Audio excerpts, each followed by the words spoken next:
Greetings. Good evening from my country. Bonsoir. Guten Abend. Buenas tardes.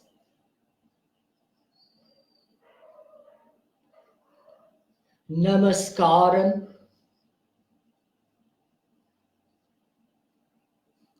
Namaste. Namaskar. Namaskar. On October the 2nd of the year 1869, a little town somewhere in Western India in the state of Gujarat gave birth to a baby boy. No one anticipated except his creator that that person, that little baby, someday would become the symbol of peace and non-violence for millions of people in the world.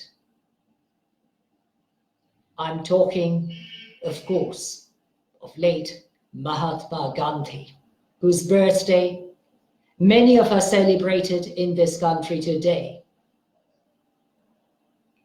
He's called the father of the nation, or more lovingly, Bapuji, by many Indians, including my own self, my humble self.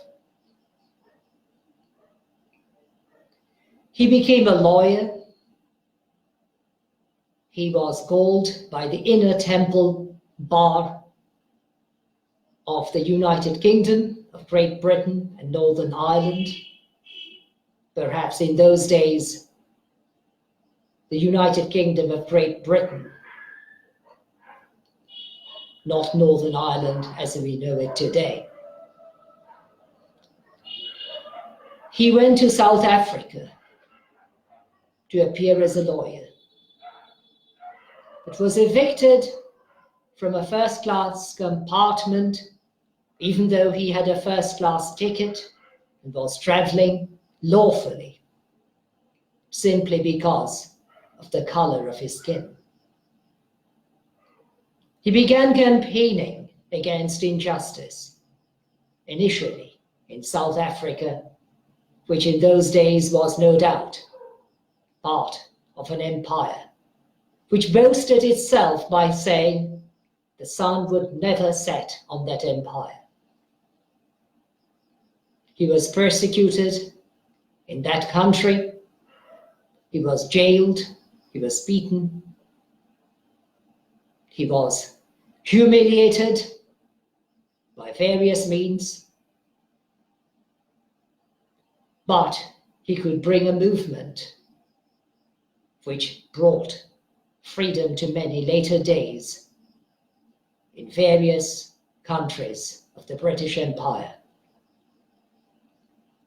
Returning to India, he began fighting against injustice, against inhumanity, against the so-called caste system, against various types of wrong, indeed, against poverty, and against the colonial empire. But, and that is decisive in his case, he preached and practiced non-violence. And he proved the world that proper goals, achieving and attaining the goals of justice, can be attained even by non-violence. Something we ought, all of us ought to learn from his life, his practice, his, if I may use the expression, speeches, and indeed his life. This man showed himself to be unique not because he was born in any exclusive family. On the contrary, he was born in a very modest family.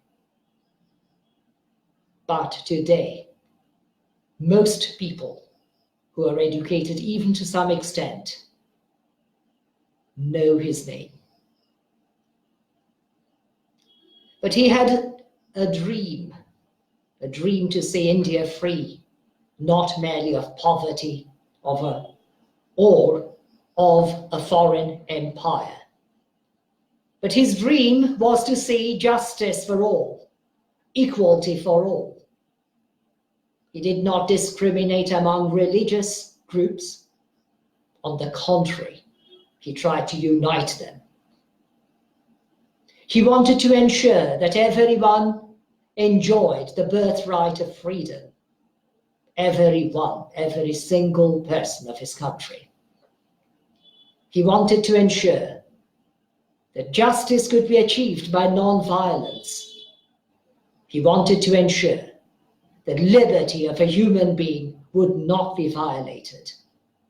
A principle which was laid into, I should say, promulgated into the Constitution of India about 2 years after his demise, his being assassinated and killed by a fanatic.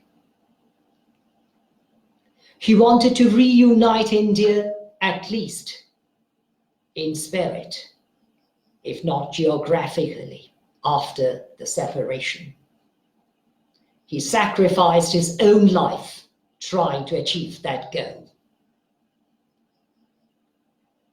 As I said before, on another occasion, on the Indian Independence Day, the Constitution of India, especially Article 21, guarantees the liberty of every single Indian citizen unless such constitutional right be diminished or regulated or curtailed by a law which has to be just, fair, a law which has to be absolutely impartial for every single citizen of India. It is none other than Article 21 of the Constitution of India. And any law which is promulgated or which is passed, even as bylaws or customs, must, befitting Article 366, subsection 10 of our Constitution, holding anybody out of that legal right, violates not merely the Constitution of India, but the very spirit, if I may use the expression in speech marks or inverted commas, of late Mahatma Gandhi, the father of our nation. I therefore pledge that I shall speak out against injustice, come what may come, even as a very modest citizen of this country. But I also invite, request, even most humbly beg all my fellow citizens and the friends of this, true friends of this country, true friends of the Republic of India, the Union of India, to come forward and against any kind of injustice which violates the rights of Indians or people who are in this country. This is the duty of all citizens of India, to speak out against injustice, against impartiality. I beg your pardon, I mean against partiality, against any kind of discrimination.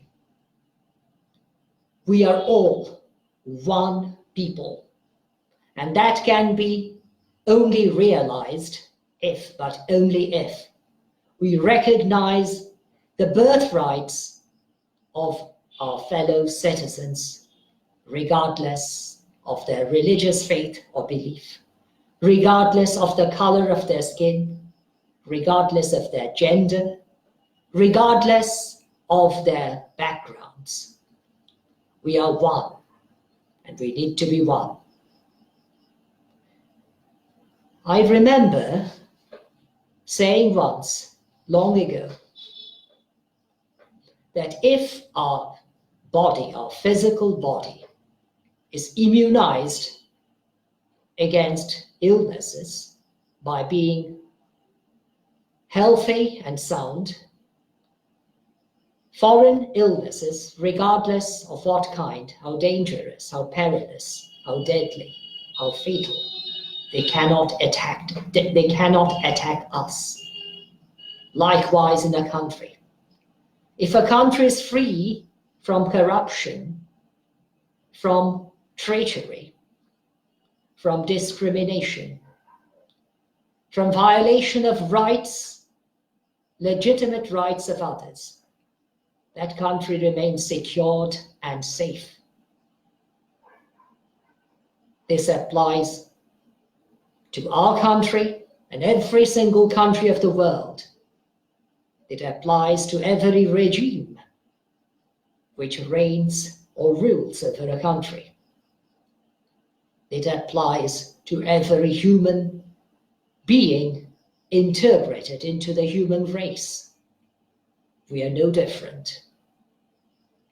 Therefore, I, once again, beg you most humbly, request and urge you, all of you, the citizens of this country, my fellow citizens, and the friends of this country, to come forward and speak out for the legitimate rights of all my fellow citizens, regardless of their religious faiths, regardless of the skin of their skin, the color of their skin, regardless of their gender, regardless of their background, regardless of their educational standard.